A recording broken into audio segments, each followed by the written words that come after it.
The rain lashed against the windows of my small apartment in Portland, mirroring the storm inside me. My name is Silas, and until a few weeks ago I was a content, if somewhat unremarkable, architect. I designed functional buildings, loved my wife, and enjoyed a quiet life. I am 43. My wife, Juniper, worked as a marketing manager for a local brewery. We'd been married for 15 years, a milestone we'd celebrated with a trip to the Oregon coast, or so I thought. It started subtly, almost imperceptibly. Juniper began working late more often, claiming deadlines and urgent projects. I didn't think much of it at first. We were both busy and I trusted her implicitly. But then came the canceled dinner plans, the unexplained expenses on the credit card, the way she flinched when I touched her. I tried to talk to her about it, but she brushed it off, telling me I was being paranoid, that I needed to trust her more. I wanted to believe her. God, how I wanted to believe her.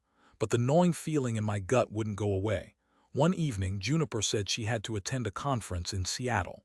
It was a big deal, she explained, a chance to network and potentially land a major client for the brewery. I offered to drive her to the airport, but she insisted on taking an Uber, saying it would be more convenient. Something felt off, but I suppressed my doubts, chalking it up to stress. After she left, I felt restless. I wandered around the apartment trying to distract myself. That's when I saw it, her laptop, sitting open on the kitchen counter. Juniper is usually meticulous about keeping her devices secure. Curiosity, or perhaps something darker, got the better of me. I knew her password, our anniversary date, and hesitantly typed it in. The first thing I saw was an email notification from a dating website, one specifically designed for married people seeking affairs. My blood ran cold. I clicked on the notification and there it was, a profile picture of Juniper, smiling flirtatiously with a bio that described her as unfulfilled and looking for excitement. I felt like I'd been punched in the gut. I scrolled through her messages, my hands shaking. There were dozens, each one more explicit than the last. She was arranging to meet someone in Seattle, a man named Cashin. The conference was a lie. My wife, the woman I'd loved and trusted for 15 years, was cheating on me. The next few hours were a blur. I stumbled around the apartment like a zombie, replaying our life together in my head, searching for clues I'd missed. Had she ever really loved me? Was our entire marriage a sham? The pain was unbearable, a physical ache that consumed me. I couldn't stay in the apartment, surrounded by memories of our life together. I grabbed my keys and headed out into the rain, driving aimlessly through the city. I ended up at a bar, a dimly lit dive where I knew no one. I ordered a whiskey, then another, trying to numb the pain, but the alcohol didn't help. It just amplified the anger and betrayal. I spent the night at the bar, drinking and stewing in my misery. By the time I finally made it home, the sun was rising. I collapsed on the couch, exhausted and emotionally drained. I knew I couldn't let this go. I needed to confront Juniper, to demand answers. But I also knew I needed proof, something concrete to shatter her inevitable denials. I decided to hire a private investigator. It felt like something out of a movie, but I didn't know what else to do. I spent the next few days researching investigators, finally settling on a woman named Isolde. She seemed professional and discreet, and her rates were reasonable. I met her at a coffee shop downtown, explaining my situation and handing over the evidence I'd found on Juniper's laptop. Isolde listened patiently, her expression unreadable. She assured me she would get to the bottom of things. The next week was agonizing. I tried to act normal, to pretend that everything was fine, but it was an impossible charade. Juniper seemed oblivious, or perhaps she was just a masterful liar. She continued to work late, to attend conferences, to shower me with insincere affection. I found myself watching her, scrutinizing her every move, searching for signs of guilt or remorse. But she remained as composed as ever. Meanwhile, Isolde was working diligently on the case. She sent me regular updates, photos and videos of Juniper meeting with Cashin at hotels, restaurants, and even his apartment. The evidence was damning, irrefutable. Each new piece of information was like a knife twisting in my gut. Finally, Isolde called me with the news I'd been dreading. She had enough evidence to prove Juniper's affair beyond any doubt. She also had information about Cashin, his background, his family, his life. I met Isolde at her office, a small, unassuming space above a bookstore. She laid out the evidence on the table: photos, videos, phone records, credit card statements. It was all there in black and white. I felt a strange sense of detachment, as if I were watching someone else's life unfold. Isolde also told me about Cashin. He was a real estate developer, married with 2 children. He had a reputation for being a womanizer, for preying on vulnerable women. Apparently, Juniper wasn't his first affair. Armed with the evidence, I knew I couldn't wait any longer. I had to confront Juniper. I waited for her to come home from work, my heart pounding in my chest. When she finally walked through the door, she seemed surprised to see me. "Silas, what are you doing home so early?" she asked, her voice bright and cheerful.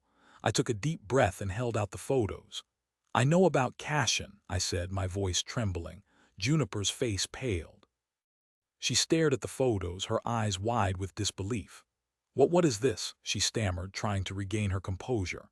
"Don't lie to me, Juniper," I said, my voice rising. "I know everything. I know about the dating website, the emails, the meetings in Seattle. I know about Cash." And she finally broke down, collapsing into a chair and sobbing uncontrollably. "It's not what you think," she sobbed, her voice muffled. He just made me feel alive again. I felt so neglected and alone." "Neglected?" I roared, my anger finally erupting. "I gave you everything. I loved you unconditionally. How could you do this to me?" We argued for hours, a bitter, painful confrontation that laid bare years of resentment and unspoken grievances. Juniper tried to justify her actions, blaming me for her unhappiness. She said I was too focused on my work, that I didn't pay enough attention to her, that it'd let our marriage become stale and boring. But I didn't buy it. Her excuses were hollow, selfish. She had made a choice, a conscious decision to betray me, and there was no excusing that. Finally, I told her I wanted a divorce. The words hung in the air, heavy and final. Juniper didn't argue. She seemed resigned, as if she'd been expecting it all along. The next few months were a living hell. The divorce proceedings were messy and acrimonious. Juniper fought me every step of the way, demanding alimony and a share of my assets. She even tried to paint me as an abusive husband, making false accusations to gain the upper hand. But I had the evidence, the photos, the videos, the testimonies of witnesses. In the end, the truth prevailed. The judge ruled in my favor, granting me a divorce and awarding me the majority of our assets. Juniper was left with nothing, her reputation ruined, her life in tatters. But even though it won the legal battle, the emotional scars remained. The betrayal had shattered my trust, leaving me cynical and guarded. I struggled to move on, to rebuild my life. I threw myself into my work, pouring all my energy into designing new buildings, new spaces. But even in my moments of professional success, the emptiness lingered. One day, I received a phone call from an unknown number. I hesitated before answering, wondering if it was Juniper trying to weasel her way back into my life. But it wasn't. It was Cashin's wife, a woman named Ramona. She had found out about the affair, about Juniper, about everything. She was devastated, heartbroken. She asked if we could meet to talk about what had happened. I agreed reluctantly. I didn't want to rehash the past, but I also felt a strange sense of kinship with Ramona. We were both victims of the same betrayal, bound together by a shared pain. We met at a park, a quiet, secluded spot away from the city's noise and bustle. Ramona was a beautiful woman, with kind eyes and a gentle smile. But her face was etched with sadness, her eyes filled with tears. We talked for hours, sharing our stories, our pain, our anger. We discovered that we had a lot in common. We both valued honesty, loyalty, and commitment. We both believed in the sanctity of marriage. And we both had been betrayed by the people we loved. As we talked, I began to see Ramona in a new light. She was strong, resilient, and compassionate. Despite everything she'd been through, she hadn't lost her faith in humanity. She was determined to move on, to rebuild her life, to find happiness again. And as I looked into her eyes, I realized that maybe, just maybe, I could do the same. Over the next few months, Ramona and I grew closer. We spent time together, talking, laughing, supporting each other. We went on walks, visited museums, and cooked meals together. We discovered a shared love of art, music, and literature.